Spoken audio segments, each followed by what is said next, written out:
Ისამბავით რეალ ტევის პირდაპირ ეთერში სპეციალური გამოშვებით ბრუნდება. შეგახსენებთ, რომ დაახლოებით 1 საათის წინ ილოს დასახლებაში მოხდა ინციდენტი და ქლორის გაჟონვის შედეგად ათობით ადამიანმა თავი იგრძნო ცუდად, სავარაუდოდ მათ გაჟონული ქიმიური ნივთიერება დიდი რაოდენობით შეისუნთქეს და დაზარალებულები ამ დროისთვის ქალაქის სხვადასხვა საავადმყოფოებში არიან გადაყვანილები. ჩვენ ახლა გთავაზობთ ვიდეო მასალას პირველ კადრებს შემთხვევის ადგილიდან, რომელიც რეალ ტევის ოპერატორების ობიექტივში მოხდა. შემთხვევა ილოს დასახლებაში დაფიქსირდა ქიმიურმა ნივთიერება ქლორმა 800 ლიტრიანი აბზიდან გადატენვისას გაჟონა, რის შედეგადაც დაშავდნენ ადგილობრივი მაცხოვრებლები, დაზარალებულები გადაყვანილი არიან რეფერალურ საავადმყოფოში.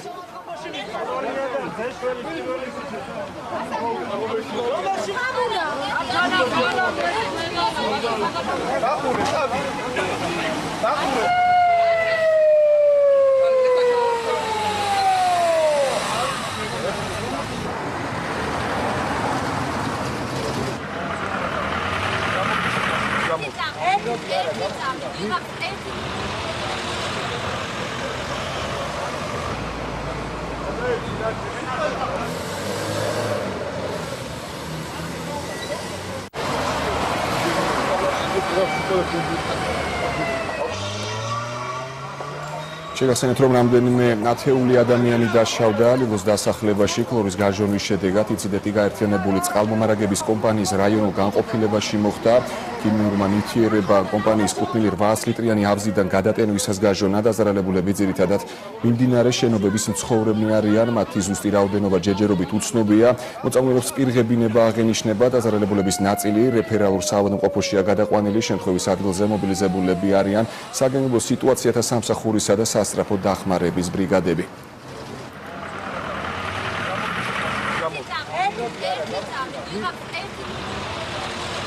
კიდევ ერთხელ შეგახსენებთ, რომ ამ ვიდეო კადრებს თქვენ პირველად ხედავთ, რომელიც რეალ ტევის ოპერატორებმა შეძლეს და გადაიღეს. თქვენ ახლა პირდაპირ ეთერში ხედავთ კადრებს, სადაც კარგად ჩანს თუ რა ვითარებაა ილოს დასახლებაში.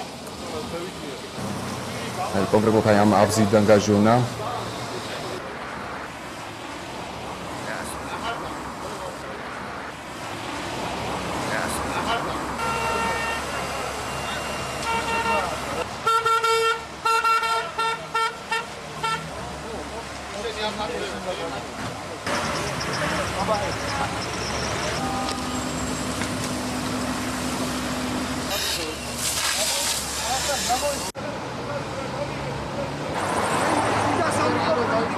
ირანელების ეზოში გაჟონვა ქლორის ბალონმა და დაიწამნენ ხალხი და წაიყვანეს სასწრაფოდ, რა ვიცი, 1-20 კაცი მაინც ქლორის რაღაც ბალონი გასკდა ირანელების ეზოში და წამოიღო ჰაერმა თვითონ არის რამდენი უნდა ილაპარაკო მაგათ დედა სუნი და შხეფი და მოიწამლა ხალხი.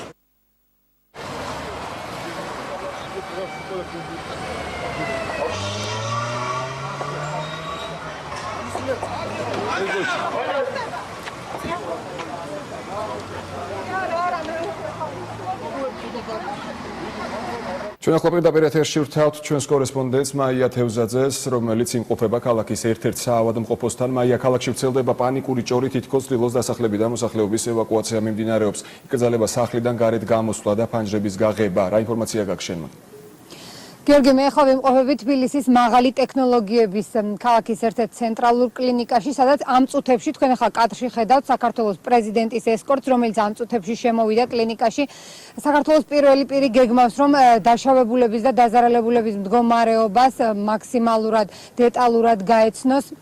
საქართველოს პრეზიდენტის ესკორტმა ამ წუთებში დატოვა ეს ტერიტორია, თავად პრეზიდენტი კი შევიდა დაზარალებულების დასათვალიერებლად. მას თან ახლავს ჩვენი კამერები და დეტალურ ინფორმაციას მოგვიანებით მოგაწოდებთ. რაც შეეხება დაზარალებულების მდგომარეობას, ჩვენს ხელთ არსებული ინფორმაციით 31 ადამიანი არის დაზარალებული და 31-ვე მათგანი სხვადასხვა კლინიკებში არიან გადანაწილებული. რაც შეეხება მათ მდგომარეობას, ერთი მათგანის მდგომარეობა იყო აბსოლუტურად კომატოზური, ის ერთდროულად დაკარგა მან გონიც და გულიც გაუჩერდა, თუმცა კლინიკაში გადმოყვანის შემდეგ მისი შოკიდან გამოყვანა შესაძლებელი გახდა, თუმცა როგორც ექიმები ჩვენ გვეუბნებიან, მისი მდგომარეობა ამჯერადად მძიმეა და ის რეანიმაციულ განყოფილებაში იმყოფება. რაც შეეხება დანარჩენების მდგომარეობას, იაშვილის ბავშვთა კლინიკაში გადაყვანილი არის 4 დაზარალებული ბავშვი, 1 ფეხმძიმე ქალბატონი კი გადაყვანილი არის ღუდუშაურის კლინიკაში. დანარჩენი დაშავებულების მდგომარეობა აბსოლუტურად დამაკმაყოფილებელია.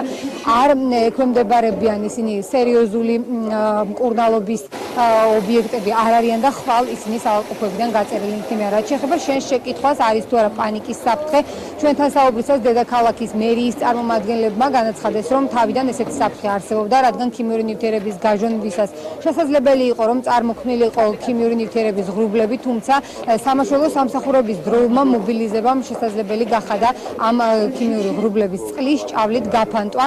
ყველა ის ადგილი, რომელთანაც ქიმიურ ნივთიერებას შეხება ჰქონდა, თუნდაც მანქანები ან ტროტუარები და ბორდიურები, ყველა დამუშავებული არის სპეციალური ნივთიერებით და ქიმიური ნივთიერების მომწამლელობის საფრთხის გავრცელებას უკვე არ აქვს არავითარი საფუძველი. რაც შეეხება სხვადასხვა კლინიკებს, დედაქალაქის მერიის და ასევე ჯანდაცვის სამინისტროს ოფიციალური წარმომადგენლები და ოფიციალური პირები თითქმის ყველა საავადმყოფოებში არიან გადანაწილებულები, ისინი ეცნობიან პაციენტების მდგომარეობას და როგორც თავად აცხადებენ, ქალაქში პანიკის საფუძველი არ არსებობს. მაიას, თავად თუ მოახერხეთ დაზარალებულებთან გასაუბრება, რასაც ცხადებენ ისინი? დაზარალებულებთან გასაუბრება ჩვენ ვერ მოვახერხეთ, ისინი რეანიმაციულ განყოფილებებში იმყოფებიან და კამერებს იქ შეშლის საშუალება არ აქვთ. სამაგიეროდ ჩვენ მოვახერხეთ დაზარალებულების ოჯახის წევრებთან გასაუბრება. ოჯახის წევრები ამბობენ, რომ ეს აბსოლუტურად მოულოდნელი უბედური შემთხვევა იყო, რომელიც ეს კომპანია სავარაუდოდ შეიძლება ეკუთვნოდეს ერთ-ერთ ირანულ კომპანიას, წყალმომარაგების კომპანიას. კომპანიის მესვეურები, რა თქმა უნდა, კომენტარს არ აკეთებენ, თუმცა დაზარალებულის ოჯახის წევრები ამბობდნენ, რომ პირველი ეფექტი და პირველი შიში საკმაოდ მძაფრი იყო, რადგან დაზარალებულებს აღენიშნებოდათ თავბრუხვევა, თვალების წვა, ღებინების შეგრძნება და სწორედ იმის გამო, რომ დროულად იქნა მობილიზებული სასწრაფო სამაშველო ბრიგადები, ეს ადამიანები დროულად იქნენ გადაყვანილი კლინიკებში და მათი მდგომარეობა ამ დროისთვის არ არის საფრთხეშემცველი. მაია, შენ ახსენე მოხუცები, მცირეწლოვანი ბავშვები და ფეხმძიმე ქალბატონი, როგორია მათი ჯანმრთელობის მდგომარეობა? ფეხმძიმე ქალბატონის მდგომარეობა, როგორც ჩვენთან მამუკა ქაცარავამ განაცხადა, აბსოლუტურად ნორმალურია, არც ნაყოფის ჯანმრთელობას და არც ქალბატონის ჯანმრთელობას საფრთხე არ ემუქრება, თუმცა თავის დაზღვევის მიზნით ის მაინც ღუდუშაურის კლინიკაში იქნა რამდენიმე წუთის წინ გადაყვანილი და ვიდეო მასალას ჩვენ დილის გამოშვებებში აუცილებლად შემოგთავაზებთ. რაც შეეხება ბავშვების მდგომარეობას, 4 მცირეწლოვანი ბავშვი იაშვილის კლინიკაშია გადაყვანილი და მათი მდგომარეობაც არ არის მძიმე და დამაკმაყოფილებელია. მაია, ქალაქში ასევე ვრცელდებოდა ინფორმაცია, რომ ქლორის გაჟონვის შედეგად საფრთხე ემუქრება დედაქალაქის სხვადასხვა უბნებს და რის თქმა შეგიძლია არის თუ არა რაიმე საფრთხე მოსალოდნელი? დიახ, გიორგი, თავდაპირველად გავრცელდა ინფორმაცია ამ პანიკის შესახებ, რასაც ჰქონდა კიდეც ერთგვარად საფუძველი, თუმცა როგორც სამაშველო სამსახურები და პროფესიონალები აცხადებენ, უკვე ასეთი პანიკის საფუძველი ნამდვილად არ არსებობს, რადგან ქლორი და ყველა ის ქიმიური ნივთიერება, რომელმაც გაჟონა, სპეციფიკური თავისებური დამუშავების წესით არის უკვე დამუშავებული და შესაბამისად პანიკის საფრთხე არ არსებობს, რადგან მოწამვლის არანაირი შანსი უკვე აღარ არსებობს და პრობლემა გაუნებელყოფილია. მაია, რაც შეეხება მოხდარ ინციდენტს, თუ არის ცნობილი, როგორ მოხდა ქლორის გაჟონვა? კომპანიაში ხომ არ აცხადებენ რამეს? ზუსტი ინფორმაციები ამის შესახებ, ზუსტი ინფორმაციები ნამდვილად არ არსებობს, თუმცა მე შემიძლია მოგიყვეთ გავრცელებული ხმების შესახებ. ამბობენ, რომ წყალმომარაგების კომპანია შეიძლება ეკუთვნოდეს ერთ-ერთ ირანულ კომპანიას და მისი საკუთრება იყოს 800 ლიტრის მოცულობის მქონე ავზი გადატვირთვის შემდეგ გასკდა, რასაც არ ელოდა ადგილობრივი მოსახლეობა. ირგვლივ არის როგორც დასახლებული პუნქტები და საცხოვრებელი კორპუსები, ასევე არის მაღაზია პოპული და სხვა სუპერმარკეტები, სადაც ვაჭრობენ ხილით, საკვები პროდუქტებით და შესაბამისად იქ ადამიანები ამ დრომდე მუშაობდნენ და სწორედ მათი დაზარალება მოხდა. დანარჩენი დეტალური ინფორმაციები არ არის ცნობილი და შესაბამისად ირანულ კომპანიასაც, რა თქმა უნდა, თუ კი ირანული კომპანიის საკუთრება იყო ეს ქიმიური ავზი, მათ კომენტარი არ გაუკეთებიათ. აია, ხო არ განიხილება ეს ვერსია, რომ ეს არის დივერსიული ფაქტი?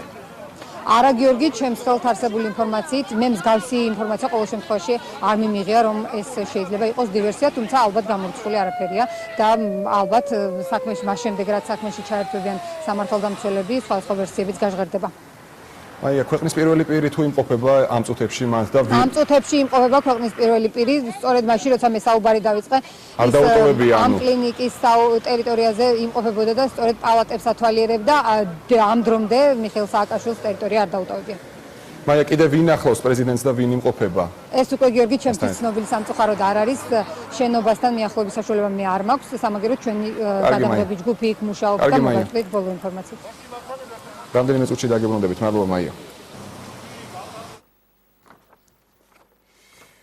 კადრებს ჩვენ კიდევ ერთხელ გთავაზობთ პირდაპირ ეთერში თუ რა ხდებოდა ლილოს დასახლებაში. ეს არის ექსკლუზიური კადრები, რომელიც Real TV-ს ოპერატორებმა შეძლეს და გადაიღეს. მაყურებელს შევახსენებ, რომ დაახლოებით 1 საათის წინ ლილოში გაჟონა ქლორმა, ინციდენტი გაერთიანებული წყალმომარაგების კომპანიის რაიმულ განყოფილებაში მოხდა, ქიმიურმა ნივთიერებამ კომპანიის კუთვნილი 800 ლიტრიანი ავზიდან გადატენვისას გაჟონა. დაზარალებულები ძირითადად მიმდებარე შენობების მცხოვრებნი არიან, მათი ზუსტი რაოდენობა, როგორც ჩვენი კორესპონდენტიდან არის ცნობილი, არის 31 ადამიანი. მოწამლულებს პირღებინება აღენიშნება, დაზარალებულების ნაწილი რეფერალურ საავადმყოფოში გადაყვანილი.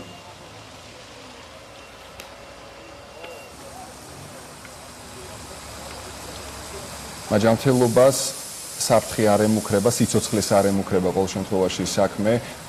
საფრთხე ასევე არ ემუქრება გაჟონვა სხვა უბნებსაც არ გადაწყვეტება.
მეგობარი არის, ორი მეგობარი და ერთი ოჯახს ახლობენ.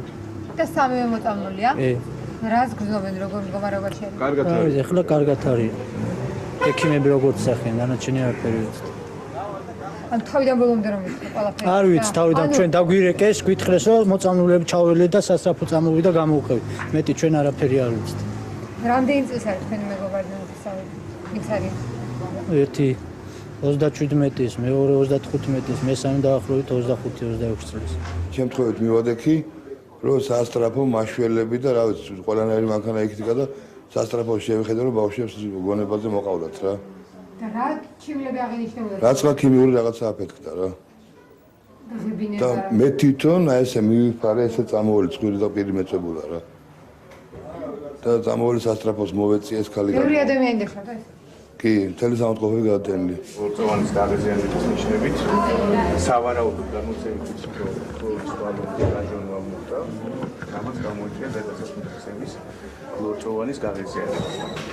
ობიექტურად ხერხებაში მდგომარეობის პაციენტს არ ექნება რამდენი 9 პაციენტია შემოსული ჩვენთან. მაღალტექნოლოგიურ საუნივერსიტეტო კლინიკაში 15 ავადმყოფი იქნა ზონიდან გადმოყვანილი, მათ შორის ერთი ავადმყოფის მდგომარეობა შეიძლება ითქვას ძალიან მძიმეა და ჯერჯერობით ექიმები კრიტიკულად აფასებენ. ის გადმოყვანილი იქნა კატასტროფის ბრიგადის მიერ და როგორც ექიმები ამბობენ, მოხდა გულის გაჩერება მანქანაში, რის გამოც გადაიყვანეს მართვის სუნთქვაზე და გაჩერებული გულით იქნა კლინიკაში შემოყვანილი. კლინიკაში მოხერხდა რეანიმაცია და გულის ამუშავება, მაგრამ იმის გამო, რომ ტვინი გარკვეული პერიოდის განმავლობაში იმყოფებოდა ისემიაში, მდგომარეობა ძალიან დამძიმდა და ჩამოყალიბდა ღრმა კომა. ამ წუთში ავადმყოფი არის კომატოზურ მდგომარეობაში და პროგნოზი ჯერჯერობით არის არასაიმედო. რაც შეეხება დანარჩენი 14 ავადმყოფის მდგომარეობა არის აბსოლუტურად ამაკმაყოფილებელი, შეიძლება ითქვას, აღინიშნება მსუბუქი სუნთქვის უკმარისობა, მათ მიეწოდება ჟანგბადი. ყველა ავადმყოფი მოინახულა ტოქსიკოლოგმა და ვფიქრობთ, რომ უახლოეს საათებში მათი მდგომარეობა მთლიანად დასტაბილურდება და ისინი გაეწარებიან ბინაზე. მხოლოდ ერთი ქალბატონი არის ფეხმძიმე და ვფიქრობთ, რომ მაინც თავის დაზღვევის მიზნით ის გადავიყვანოთ ყუდუშაურის სპეციფიურ საავადმყოფოში, კიდევ და კიდევ მხოლოდ იმის გამო, რომ ფეხმძიმეა, მდგომარეობა მისი დამაკმაყოფილებელია, მაგრამ გარკვეული პერიოდით მის მასე დაკვირვება მოხდება ყუდუშაურის საავადმყოფოში. რაც შეეხება 4 ბავშვი იყო დაზარალებული, ისინი იაშველის კლინიკაში იქნენ გადაყვანილი და მათი მდგომარეობა ასევე აბსოლუტურად ამაკმაყოფილებელია და ვფიქრობთ, რომ ისინიც დღეს-ღამე გაეწერებიან ბინაზე. მთლიანად 31 ადამიანი დაზარალდა, დანარჩენები გადაყვანილი არიან ყუდუშაურში 3 და რეფერალურ საავადმყოფოში 9 ადამიანი, მათი მდგომარეობაც ფასდება მსუბუქად დამაკმაყოფილებლად და ვფიქრობთ, მათ ჯანმრთელობასთანაც რაიმე პრობლემა არ შეგვექმნება. ასე რომ მხოლოდ ერთი ავადმყოფმა მიიღო მძიმე დაზიანება და ექიმები ყველაფერს აკეთებენ ამ ეტაპზე მათი სიცოცხლის გადასარჩენად. რაც შეეხება როგორც სპეციალისტები აღნიშნავენ, ეს იყო ქლორის მაღალი კონცენტრაცია და აი ამ კონცენტრაციის ზონაში ვინც მოხვდა 31 ადამიანი იმ პერიოდში, როდესაც კონცენტრაცია შეიქმნა, რამოდენიმე წუთის განმავლობაში, ალბათ 3-4 წუთის განმავლობაში მათ მიიღეს დაზარალება. ამ წუთში ეს ღრუბლელი მთლიანად გაფანტულია, გარდა ამისა წყლის ჭავლით ხდება ზონის დამუშავება, ისე რომ ამჟამად არანაირი პანიკის საფუძველი არ არსებობს, აბსოლუტურად ამ მხრივ ყველა საშიშროება მოხსნილი არის და მოქალაქეები შეიძლება იყვნენ აბსოლუტურად მშვიდად ამასთან დაკავშირებით. მხოლოდ და მხოლოდ ამ 31 ადამიანმა, რომელიც იმ მომენტში იმყოფებოდა კონცენტრაციის ზონაში. სხვა მხრივ რაიმე ინტოქსიკაციის საშიშროება გარემოსი არ არსებობს. და თუ რა ნივთიერება ქლორი ეს არის მომწამლავი მოყვითალო ფერის მრჩოლელი სუნის გაზი, რომელიც ადვილად თხევადდება, მოცულობა წყალში იხსნება.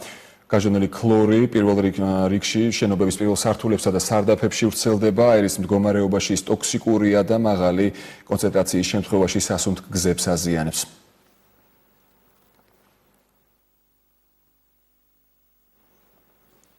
კიდევ ერთხელ შეგახსენებთ, რომ ქლორი არის მომწამლავი მოყვითალო ფერის მრჩოლელი სუნის გაზი, რომელიც ადვილად თხევადდება, მოცულობა წყალში იხსნება 2.3 მოცულობით. ქლორი და გაჟონილი ქლორი პირველ რიგში შენობების პირველ სართულებსა და სარდაფებში ვრცელდება, აირის მდგომარეობაში ის ტოქსიკურია და მაღალი კონცენტრაციის შემთხვევაში სასუნთქ გზებს აზიანებს.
და ახლა წუთებში სატელეფონო ხაზზეა ჯანდაცვის მინისტრი ბატონი ზურაბ ჭიაბერაშვილი. მოგესალმებით.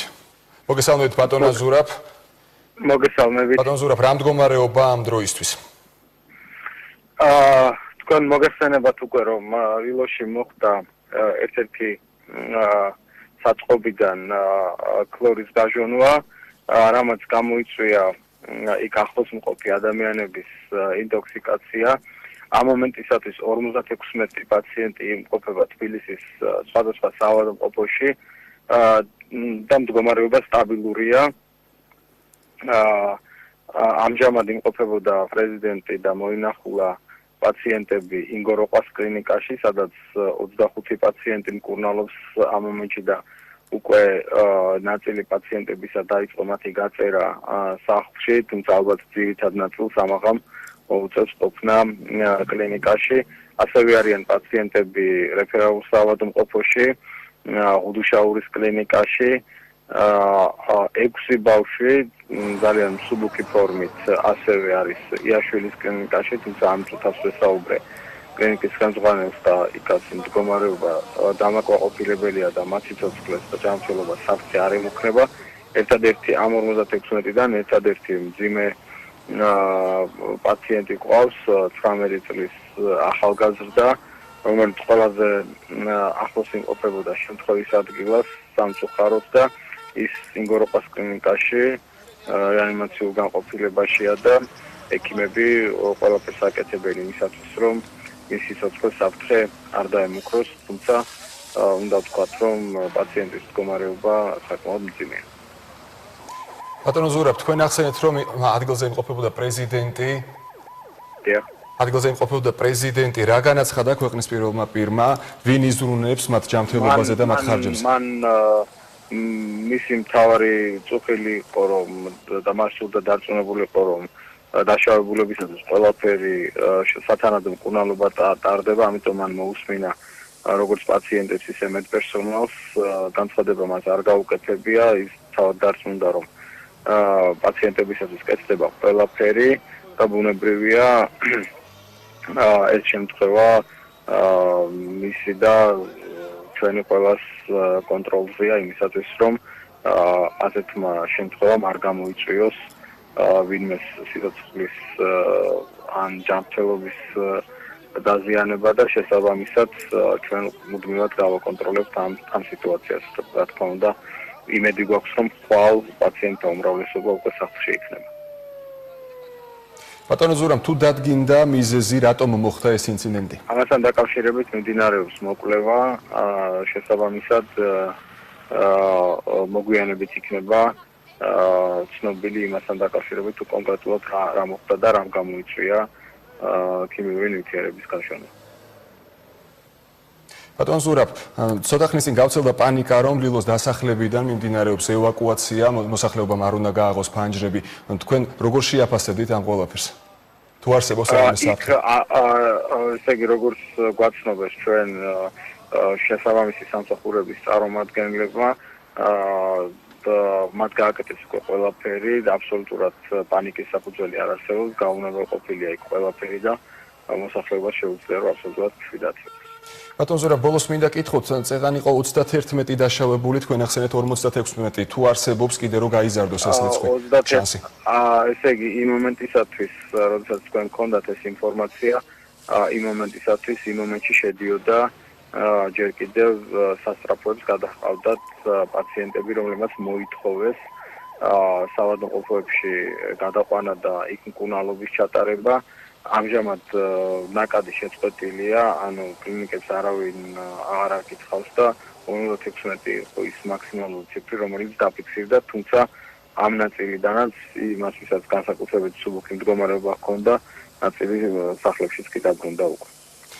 ძალიან დიდი მადლობა ბატონო ზურაბ, მაყურებელს შევახსენებ, მშვიდობიან ღამეს გისურვებთ და მაყურებელს შევახსენებ, რომ პირდაპირ ეთერში საუბრობდა სატელეფონო ხაზზე ჯანდაცვის მინისტრი ბატონი ზურაბ ჭიაბერაშვილი.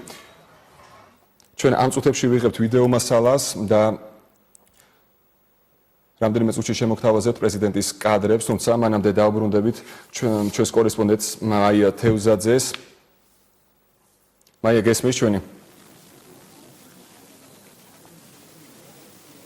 მაია. გიორგი, საქართველოს პრეზიდენტმა ამ წუთებში დატოვა უმაღლესი ტექნოლოგიების თბილისის კლინიკა. საქართველოს პრეზიდენტი ესაუბრა, პირადად შეხვდა დაზარალებულებს, ინტოქსიკაციით მოწამლულებს.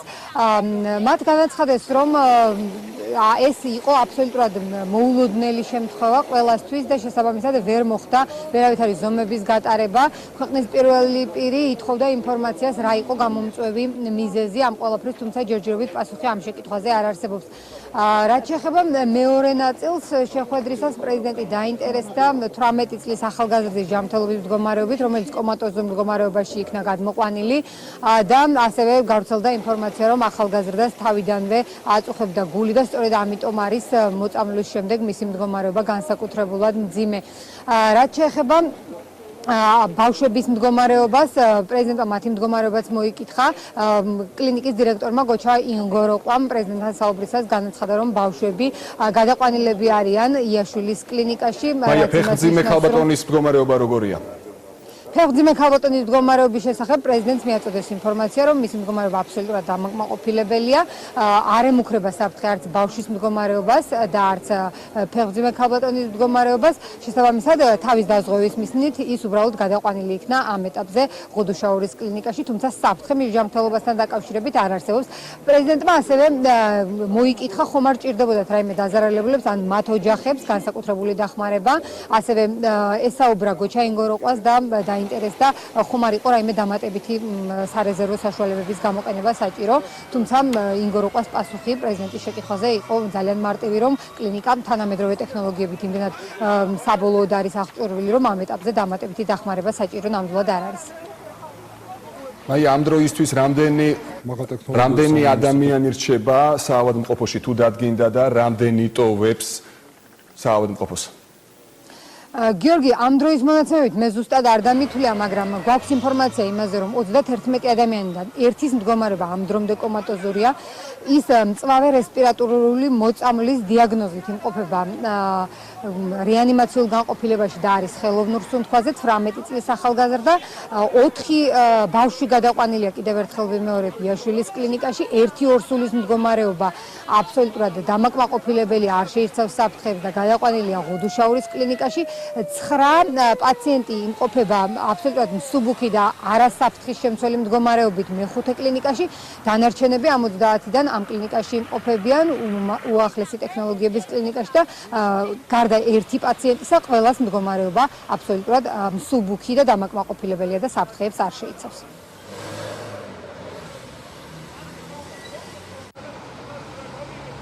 მაღალტექნოლოგიურ საუნივერსიტეტო კლინიკაში 15 ავადმყოფი იქნა ზონიდან გადმოყვანილი, მათ შორის ერთი ავადმყოფის მდგომარეობა შეიძლება ითქვას ძალიან მძიმეა და ჯერჯერობით ექიმები კრიტიკულად აფასებენ.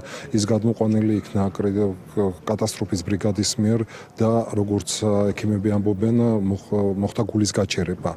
მანქანაში რის გამოც გადაიყვანეს მართვის სუნთქვაზე და გაჩერებული გულით იქნა კლინიკაში შემოყვანილი. კლინიკაში მოხერხდა რეანიმაცია და გულის ამუშავება, მაგრამ იმის გამო, რომ ტვინი გარკვეული პერიოდის განმავლობაში იმყოფებოდა ისემიაში, მდგომარეობა ძალიან დამძიმდა და ჩამოყალიბდა ღრმა კომა. ამ წუთში ავადმყოფი არის კომატოზურ მდგომარეობაში და პროგნოზი ჯერჯერობით არის არასაიმედო. რაც შეეხება დანარჩენი 14 ავადმყოფის მდგომარეობა არის აბსოლუტურად დამაკმაყოფილებელი, შეიძლება ითქვას, აღინიშნება მსუბუქი სუნთქვის უკმარისობა, მათ მიეწოდება ჟანგბადი. ყველა ავადმყოფი მოინახულა ტოქსიკოლოგმა და ვფიქრობთ, რომ უახლოეს საათებში მათი მდგომარეობა მთლიანად დასტაბილურდება და ისინი გაეწარებიან ბინაზე. მხოლოდ ერთი ქალბატონი არის ფეხმძიმე და ვფიქრობთ, რომ მაინც თავის დაზღვევის მიზნით ის გადავიყვანოთ ღუდუშაურის სპეციფიურ საავადმყოფოში, კიდევ და კიდევ მხოლოდ იმის გამო, რომ ფეხმძიმეა, მდგომარეობა მისი დამაკმაყოფილებელია, მაგრამ გარკვეული პერიოდით მასზე დაკვირვება მოხდება ღუდუშაურის საავადმყოფოში. რაც შეეხება 4 ბავშვი იქნა და იყო დაზარალებული, ისინი იაშვილის კლინიკაში იქნენ გადაყვანილი და მათი მდგომარეობა ასევე აბსოლუტურად დამაკმაყოფილებელია და ვფიქრობთ, რომ ისინი დღეს-ღამე გაეწერებიან ბინაზე. ადგილზე. მთლიანად 31 ადამიანი დაზარალდა, დანარჩენები გადაყვანილი არიან ღუდუშაუში 3 და რეფერალურ საავადმყოფოში 9 ადამიანი. მათი მდგომარეობაც ფასდება მსუბუქად, დამაკმაყოფილებლად ვფიქრობთ, მათ ჯანმრთელობასთანაც რაიმე პრობლემა არ შეგვექმნება. ასე რომ მხოლოდ ერთი ავადმყოფმა მიიღო მძიმე დაზიანება და ექიმები ყველაფერს აკეთებენ ამ ეტაპზე მათი სიცოცხლის გადასარჩენად. რაც შეეხება როგორც სპეციალისტები აღნიშნავენ, ეს იყო ქლორის მაღალი კონცენტრაცია და აი ამ კონცენტრაციის ზონაში ვინც მოხვდა 31 ადამიანი იმ პერიოდში, როდესაც კონცენტრაცია შეიქმნა, რამოდენიმე წუთის განმავლობაში, ალბათ 3-4 წუთის განმავლობაში მათ მიიღეს დაზარალება.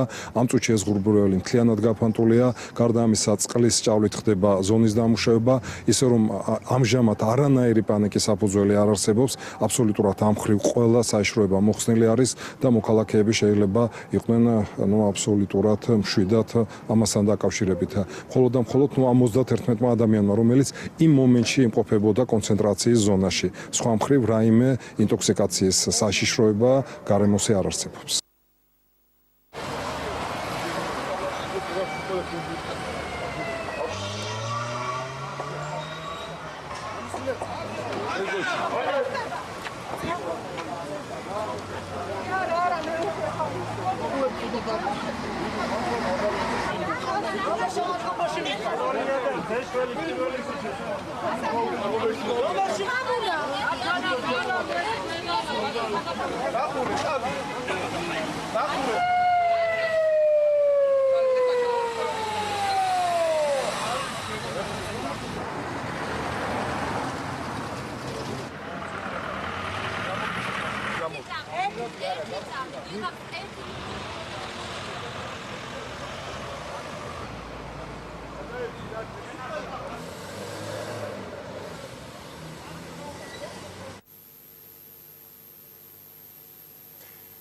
ეს არის პირველი და ექსკლუზიური კადრები საავადმყოფოდან. თქვენ ახლა კადრში ხედავთ დაზარალებულებს, როგორც ხედავთ არიან ახალგაზრდებიც, მათ უტარდებათ ყველანაირი სამედიცინო დახმარება.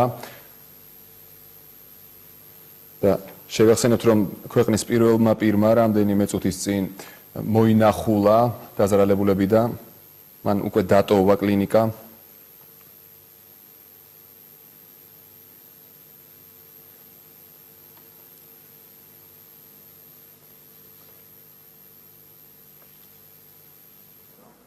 ჩვენ ახლა პირდაპირ ეთერში უბრუნდებით მაია თევზაძეს. მაია. გიორგი, მე კიდევ ერთხელ შეგახსენებთ, რომ მაღალი ტექნოლოგიების სამედიცინო ცენტრი საქართველოს პრეზიდენტმა ამ წუთებში დატოვა. პრეზიდენტმა დეტალური ინფორმაცია მიიღო დაშავებულების შესახებ, ზუსტი ინფორმაცია მიიღო იმის შესახებ, ხომ არ ჭირდებათ მათ რაიმე დამატებითი დახმარება. რაც შეეხება უახლეს ინფორმაციებს, რომელიც პაციენტების მდგომარეობას შეეხება, ამ შემთხვევაში ჩვენ ამის შესახებ მოგვიყვება ბატონი მამუკა კაცარავა. ბატონო მამუკა, იქნებ უახლესი მდგომარეობა გითხრათ, როგორია 18 წლის პაციენტისა, რომელიც კომატოზურ მდგომარეობაში იმყოფებოდა ამ დრომდე? პაციენტის მდგომარეობა ჯერჯერობით რჩება მძიმე, შეიძლება ითქვას, რომ დასტაბილურდა ოდნავ გაუმჯობესდა, მაგრამ კვლავ რჩება კომატოზური მდგომარეობა. ჩვენ ექიმები ფიქრობენ, რომ თუ ტვინის სიკვდილი არ დაფიქსირდა, ალბათ შევძლებთ მის გადარჩენას, მაგრამ მდგომარეობა ხვალ შეფასდება, ხვალ იქნება შეფასება. ბატონ გოჩაინგო, როყვას შევეკითხებით ამის შესახებ, იქნებ თქვენ გითხრათ, ხომ არ არის რაიმე ახალი ინფორმაცია მიზეზების შესახებ? იყო თუ არა ის ირანული კომპანია, როგორც გავრცელდა ინფორმაცია და რა გახდა გაჟონვის მიზეზი? ახლა ჩვენ ზუსტი ინფორმაციას მაინც ვერ მოგახსენებთ, იმიტომ რომ მთელი ამ პერიოდის განმავლობაში მე კლინიკაში გახდით, საუბრით, როგორც ამბობენ, ეს იყო შეპესე კრისტალი, მე ზუსტად ვერ გეტყვით ეს ირანული კომპანიისა თუ არა, მე ვფიქრობ, რომ ის საქართველოში არის რეგისტრირებული, რომელიც იყო აი ამ ქლორის შემოტანი, რომელიც თბილისის წყლის გასაწმენდად გამოიყენებოდა. ახლა სხვა ინფორმაცია ზოგადად იყო თუ არა სათანადოდ დაცული უსაფრთხოების პირობები და ამ კრისტალისგან, კომპანიისგან ხომ არ არის რაიმე კომენტარი? მე ვფიქრობ, რომ გამოძიება ამას შეისწავლის, ამაზე მე ნამდვილად კომენტარს ვერ გავაკეთებ, უბრალოდ დავამატებ, რომ პირველ წუთებში მოყვანილი იქნა 31 პაციენტი, ჩვენ თავიდან ამ ინფორმაციას ვავრცელებდით, შემდგომ კიდევ 25 ავადმყოფმა მიმართა თბილისის სხვადასხვა კლინიკებს, მაგრამ ყველა დანარჩენი ავადმყოფის მდგომარეობა არის დამაკმაყოფილებელი, ანუ ბოლო ინფორმაციით სულ თბილისის კლინიკებს 56 პაციენტმა მომართა და მათგან 55 ვფიქრობთ, რომ ალბათ დღეს დილამდე გაეწერება კლინიკებიდან, მაგრამ ერთი ავადმყოფის 18 წლის ახალგაზრდის მდგომარეობა ჯერჯერობით რჩება მძიმე და როგორც თქვით, ხვალ შეფასდება მისი ტვინის მდგომარეობა. ამ ეტაპზე შეიძლება ითქვას, რომ დასტაბილურდა, მაგრამ არის საკმაოდ მძიმე მდგომარეობაში. ბატონო, თქვენ ბრძანეთ, რომ სულ 55 პაციენტი იქნა დაშავებული და ასევე გავრცელდა ინფორმაცია, რომ უკვე არსებობდა პანიკის საფრთხე, რადგან დაიწყო მოსახლეობის ევაკუაცია. ამ დროისთვის რამდენად არსებობს ასეთი პანიკის საფრთხე და არის თუ არა პრობლემა ბოლომდე გაუნებელყოფილი? ამ ეტაპზე საფრთხე ნამდვილად არ არსებობს. მოქალაქეები, იქ მაცხოვრებლები შეუძლიათ იყვნენ აბსოლუტურად მშვიდად, იმიტომ რომ თვითონ ეს წყარო არის უკვე ნეიტრალიზირებული. ეხლა იქ მუშაობს სპეციალური სამსახურები, თუ საწა იყო ეს ბალონი, სადაც ქლორი იყო დაპრესილი და ამას თავისთავად შესაბამისი სამსახურები უზრუნველყოფენ, მაგრამ ამ ეტაპისათვის ყველა საფრთხე უკვე გავლილია.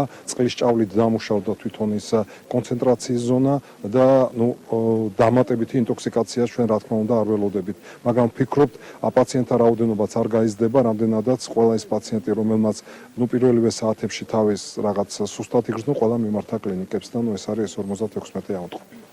ძალიან დიდი მადლობა ბატონო მამუკა ჩვენთან თანამშრომლობისთვის. მე ხავ ვთხოვ კლინიკის დირექტორს ბატონ გოჩაინგო როყვას, თუ შეიძლება ბატონ გოჩა. იქნებ გითხრათ თქვენს კლინიკაში ამ ეტაპზე რამდენი პაციენტი არის და როგორი არის მათი ჯანმრთელობის მდგომარეობა? ამ ეტაპზე კლინიკაში არის 20 პაციენტი. 4 გადაყვანილია სხვა კლინიკებში. ფეხმძიმე ქალბატონი იყო და ქმართან ერთად და 2 სხვაგან. ეხლა ერთი ბავშვი გადავყავს ბავშვთა საავადმყოფოში.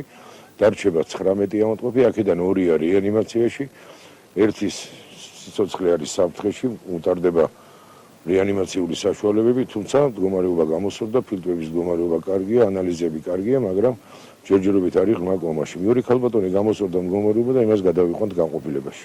დიაგნოზი როგორი არის ბატონო გოჩა? თქვენ ბრძანეთ მწვავე რესპირატორული ინფექცია არისო და როგორ არის?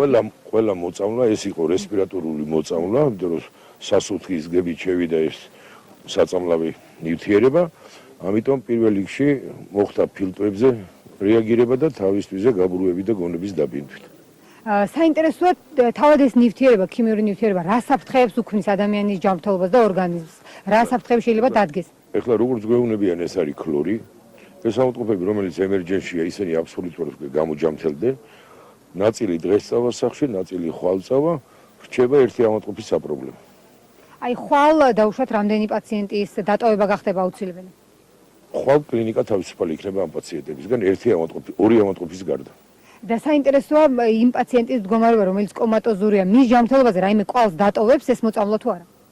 ეს ჩვენ ამ წუთში ეს არ შეგვიძლია თქვა, იმიტომ რომ ავადმყოფი იმყოფება სამკურნალო ნარკოზში, ის გადაყვანილი მყავს მართულ სუნთქვაზე და არის წამლების რეაგირების ქვეშ, ამიტომ ეს ყველაფერი უნდა დასტაბილურდეს, ეხლა არ შეიძლება მისი გამოგვიძება რომ ნახოთ რა აღდარა, ეს გამოჩნდება 4-5 დღის მერე. ძალიან დიდი მადლობა ჩვენთან თანამშრომლობისთვის, წარმატებებს გისურვებთ. სულ ეს იყო ის ინფორმაცია, რაც ამ დროისთვის ჩვენს ხელთ არსებულია და ჩვენ მოვიპოვეთ. თუ კი ახალი ინფორმაციები ჩვენთვის ცნობილი გახდება და მოვიპოვებთ ამ ინფორმაციებს, აუცილებლად მივაწოდებთ ამ ინფორმაციებს ჩვენს მაყურებელს. მადლობა მაია, პირდაპირ ეთერში მაია თევზაძე საუბრობდა.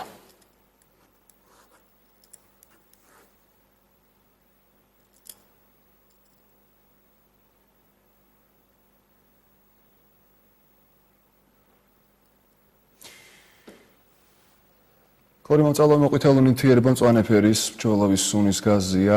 წნევაზე ქლორი ადვილად ხევადდება, ერთ წყალში იხსნება მოცულობა ქლორი, გაჟონილი ქლორი პირველ რიგში შენობების პირველ სართულებსა და სარდაფებში ვრცელდება აერის მდგომარეობაში, ის ტოქსიკურია და მაღალი კონცენტრაციის შემთხვევაში სასუნთ გზებს აზიანებს.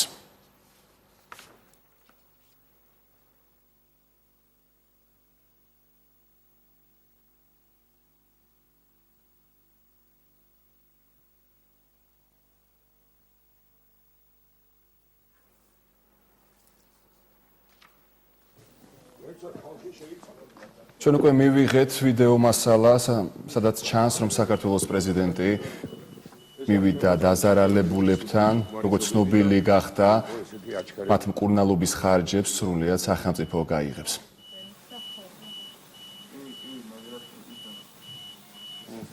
მობილიზება მოხდა იქ ადგილზე და მთელი ეს 50-50-ზე მეტი პაციენტი უკვე სასწრაფოებმა წამოიღო.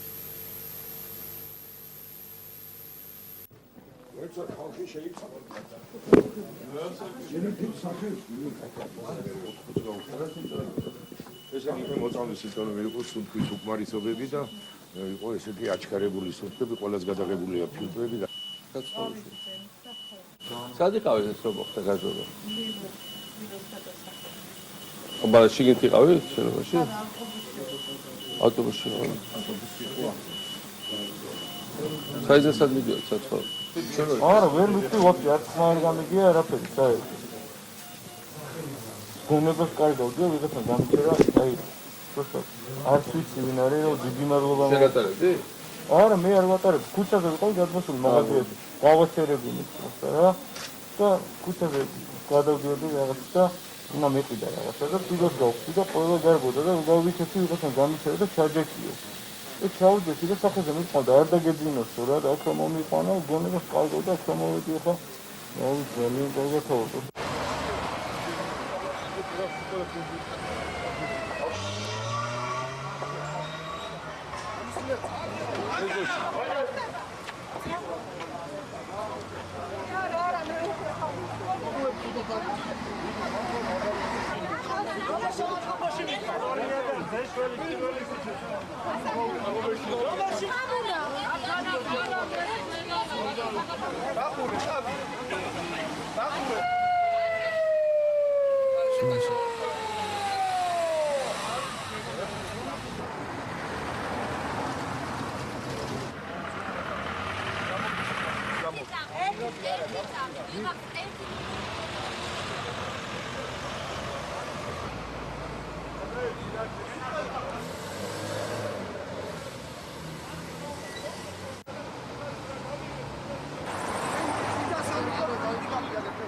გავაკეთო ესენი იყო მოწამვლის სისტემები, იყო სუნთქვის უკმარისობები და იყო ესეთი აჩქარებული სუნთქები, ყველას გადაღებულია ფილტრები და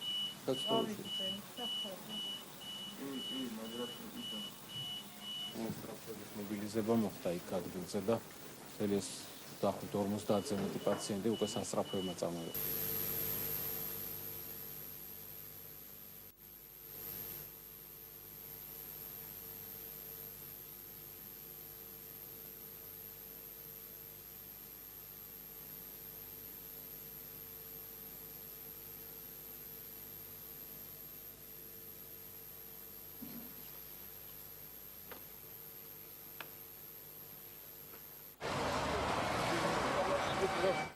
დამაყურებელს შევახსენებ, რომ ინციდენტი მოხდა ლილოს დასახლებაში რამდენიმე საათის წინ წყალმომარაგების კომპანიის რაიონულ განყოფილებაში ქიმიურმა ნივთიერებამ კუთვნილი 800 ლიტრიანი ავზიდან გადატენვისას გაჟონა. დაზარალებულები ძირითადად მიმდებარე შენობების მცხოვრები არიან. მათი ზუსტი რაოდენობა 56 ადამიანია და მათ სიცოცხლეს საფრთხე არ ემუქრება. მოწამლულებს პირღებინება აღენიშნებოდათ. დაზარალებულების ნაწილი რეფერალურ საავადმყოფოში რჩება. შემთხვევის ადგილზე მისული იყო საქართველოს პირველი პირი მიხეილ სააკაშვილი. ჯანდაცვის მინისტრი ზურაბ ჭიაბერაშვილი და ძიმე მდგომარეობაში რჩება მხოლოდ ერთი პაციენტი. ამ დროს სულ ეს იყო. თუ როგორ განვითარდება მოვლენები, ამას უკვე რეალ ტივის და დღის ამბების მაყურებელი ხვალ დილიდან შეიტყობს. ჩვენი გადამღები ჯგუფი ადგილზე მუშაობს. მე კიდევ ისევ და ისევ მშვიდობიან ღამეს გისურვებთ და ხვალამდე გემშვიდობებით. ნახვამდის.